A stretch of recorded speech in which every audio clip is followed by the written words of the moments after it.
They sent me a monster. A monster. A monster. A monster. A terrifying prototype with never-before-seen ink suction power. Let's see what happens when we fill it up. It says prototype on the lid and around the barrel. Unscrew this part. Pull back the vacuum fill piston. Look at this. When you push it back in, it creates suction. It's pushing back, and there's going to be a pop.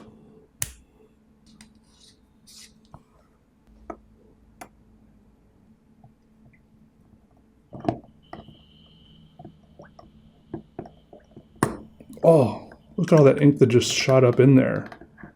And it filled up explosively. There was an audible pop. Okay, it all poured out. I just want to try again for some reason. It'll suck even more ink into the reservoir if you leave the nib on, but it won't create as satisfying of a pop.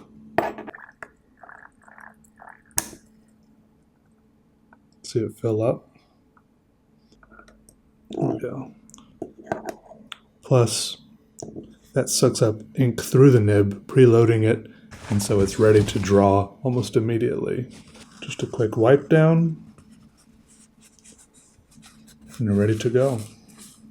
All right, I skipped over some details there in the intro for the sake of brevity, and let me try to explain what's going on with this pen to the best of my abilities, because I'm not sure I totally understand either. There's a guy named Ben Walsh who has sent me some pens in the past, pens from Gravitas Pens and Pen Venture. The pens he sent in the past were amazing. Like, you might remember them. These were like rainbow anodized pens. One of them came in a tube and even smelled like Skittles. One of them had a double stacked nib, which was cool. And even this time they sent me some other pens, which I'll probably show y'all in a different video. There's too much stuff, okay? There's always something crazy going on with these pens, so thank you, Gravitas Pens, Pen Venture, for sending these.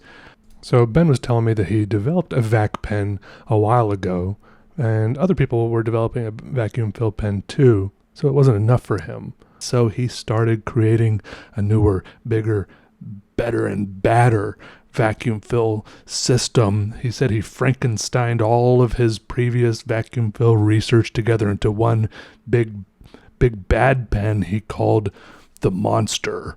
And that's what this prototype is that he sent me. And I gotta say, one of my favorite things about this pen is that it says prototype all over it. I mean, that's just cool. Pretty much anything that says prototype all over it. I mean, if I got a phone or a fork that said prototype on it, and then I think he says when this goes into production, it's going to be called the Kraken, because he was afraid the suction was so powerful, he was afraid it was going to crack it. Or maybe it was the sound, like it fills up with a crack. I'm not sure. Anyways, it's pretty cool. And thanks to Squarespace for sponsoring this video, making it possible for me to sit around making videos all day. Check out the many and myriad tools they have for hosting and creating your own website. They have a whole slew of templates in different categories, but then once you choose one, you can customize it, mold it to your own desires, and make it do what you want. Maybe it's just showing people your own art, or selling people your art. Maybe you've got a service, like you're a photographer, and so you want people to hire you to take their portraits or photograph their weddings. So then check out the e-commerce tools and integrations they have, which I use to sell my art, and it makes it all very sleek and easy. So go to squarespace.com for a free trial, and then when you're ready to launch, go to squarespace.com/PeterDraws for 10% off your first website or domain. I've been going into a little bit of a rabbit hole lately related to the discovery, the source, the origin of like ancient religious texts. For a while I was doing Buddhism. I did a tiny bit of Hinduism. Hinduism is very, very confusing because they have so many gods. But for example, there's the Dead Sea Scrolls, which is that's a really popular one that happened a while ago, like was that like 1946, 1947, right? I think you can go see those in a museum somewhere or something. There was like some shepherds near the Dead Sea. One of them fell into a cave, broke a pot, grabbed some scrolls, and crawled out. And then I think the first time they sold like 3 scrolls for like the modern equivalent of $400, even though those things are priceless, or at least worth millions of dollars. And then over the next few years, they found like, I don't know, 15,000 more fragments and bits and scrolls, the Dead Sea Scrolls. Anyways, I was also reading about this other place where they found some more ancient texts related to Christianity called the Nag Hammadi Library. Have you heard about this one, Nag Hammadi? This one is in Egypt, and the story of how this one was found is crazier than the stories within the text themselves somehow.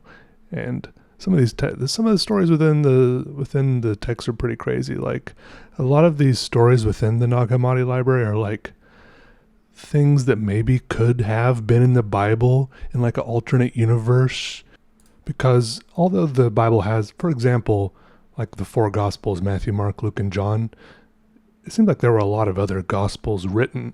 Like there's the Gospel of Thomas and the Gospel of Peter, and there's even like, you know how Revelation, that's the Apocalypse of John. There was also an Apocalypse of Peter. I think that was one of the ones in the Nag Hammadi Library. And then there's the Gospel of... Anyways, basically, this is what was happened. It was December 1945, and there were some farmers digging for like some good soil, maybe you call it fertilizer, by the side of the Nile River, about 30 miles north of Luxor.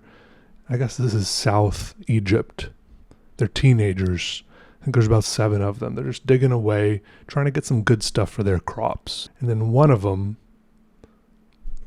his pickaxe hits something hard. Clink. It's a human skeleton. They dig away, they uncover it. The skeleton is holding a 2-foot high urn with a bowl over the top, sealed with tar. Okay, so the teenagers, they gather around the leader of the group. His name is Muhammad Ali, and his little brother is the one that found it. And at first they all think, no, we probably should not open this urn because there could be a genie inside of it. But then, on the other hand, they think there could be gold in there. So they smash it open, and it turns out there's just a bunch of books in there, papyrus, bound in leather, about 12 books. And Muhammad Ali, trying to be fair, he rips a bunch of them apart, intending to distribute them equally among the group. But the group, they're not interested in the books, and so Muhammad, he wraps them all up in his turban, and he takes them back to his farm that night, and he puts them all out in the back shed. And his mother uses a few pages to start the fire for making dinner that night. Now it turns out that his family is in the middle of a heated blood feud with a family from the next door village. A few months previous, his father, Muhammad Ali's father, had been staying up all night watching some valuable irrigation machinery that had been brought over from Germany, and someone had snuck in during the night, and his father had shot and killed him. And then the next day, the family of the person who his father had killed came and killed his father. So the blood feud had started, right? Just like that. An eye for an eye sort of thing. Anyways, the day after they got back from grabbing the books, someone came and whispered in Muhammad Ali's ear that the son of the family who had killed his father was sleeping at a nearby field. So Muhammad Ali and all his brothers, they grabbed their pickaxes and they snuck over there and they found the guy snoring away, slumped over beside a big jar of molasses. And they killed him. And then they pulled out his heart while it was still warm, and they all ate it as some sort of completion of the blood feud, I guess. Anyways, then Muhammad, he starts thinking, well, I'm probably going to get in trouble now. The police are going to come around and go through all my stuff. But he'd also been thinking about the books he just grabbed and how he's thinking that they probably are valuable. So he runs off and takes the books to the local Coptic priest and says, hey, hang on to these for me. I'm getting into some trouble, so do what you can with this. The Coptic priest has a brother who's like an English and Egypt historian of some kind. The brother comes around, the English historian brother of the Coptic priest comes around and says, oh yeah, this could be useful. He goes to the authorities and tries to sell it. The authorities promptly confiscate it, but they eventually give it back to him. And I don't know, it's all history from there, I guess. I don't know, it just seems like such a crazy story. I probably missed some of it. It's just definitely seems like one of those reality, stranger than fiction sort of things. Plus, there's a lot of people skeptical about their story, about, oh, we were digging for soil. A lot of people are like, maybe we're thinking that was just a straight up grave robbery. But, it's hard to say one way or the other. As of the current date, I think they've all been translated and published in English, so people can read them if they want to. But anyways, that's a little rabbit hole for you about a strange story of people digging up an urn full of ancient manuscripts and eating someone's heart. Oh, also, when I was looking this up, I found a clip of Muhammad Ali on some British TV show like 25 years later, talking about how he did go to jail for killing the killer of his father, and he even mimes showing how he ate the guy's heart. And when he got out of jail, he says that his mom had burned 2 more of the books and there was only 1 more book left for him to sell. All the rest of the books had disappeared. And the translator asked if he cared about the books at all. He said, I don't care at all. And then the guy interviewing said that it's like, this is an amazing discovery that's going to affect millions of people. And then he shook his hand. And it was just such a weird, surreal thing. I don't know. It was just awkward to watch, but okay. Good night. Goodbye. This was a fun drawing. The vacuum fill pen worked really good.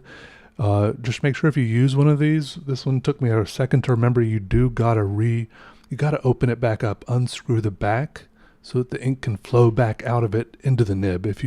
But then you can tighten it back down and close the whole reservoir again for like traveling and stuff. It's cool. It's nice to be able to kind of open and close the ink reservoir, right? You know what I mean? I feel like this might not make sense unless you have one in your hands to mess around with, but it is cool. Just trust me on that one, okay? All right, have a good day, everyone. Hang in there. Give yourself a little pat on the back, a scratch on the back, a little back rub, depending on how flexible you are. And goodbye. All right, see you.